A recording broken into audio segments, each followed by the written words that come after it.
different things to different people or different communities in Kenya. For example, Kenya has over 42 tribes, and each of these tribes define the term child, or there are different ways of defining a child. The Bantu communities are those that practice female genital mutilation, or that used to practice female genital mutilation. Anybody who was not circumcised or had not gone through that rite was a child. To some communities, a girl who was not married was still a child. Even if you were an adult and still living with your parents, you were still considered a child. So that was a difference that emerged in our work. So in our trainings, we were trying to agree, to come to a consensus with the people that we train. How do we define a child? Before we start talking about child sexual abuse, how do we define a child? So we got different people define the term child in the way that they understood in their communities or their cultures. And then we went back to give the legal definition according to the Kenyan law. I mean, what the term child is and how the child is defined according to the Kenyan law. Another difference that emerged was what is considered a protective factor in one community could be a risk factor in another community. I'll use the same example that I've used of female genital mutilation.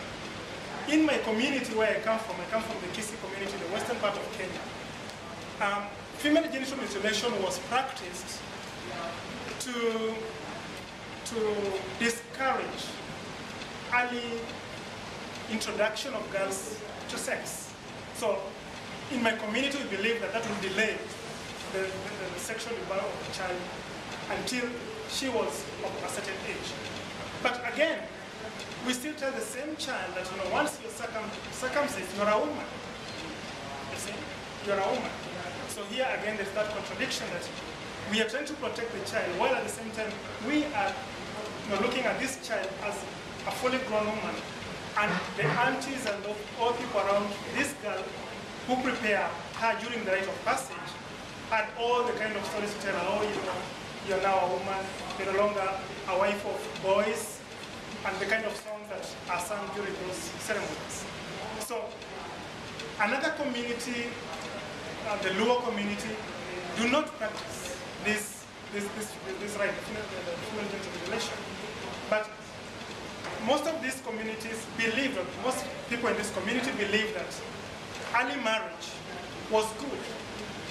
A man needed a younger wife, who was more proactive, and the more children you got, even the wife would go to the husband and say, I'm old enough, I need a break, I need a younger woman, and a younger wife.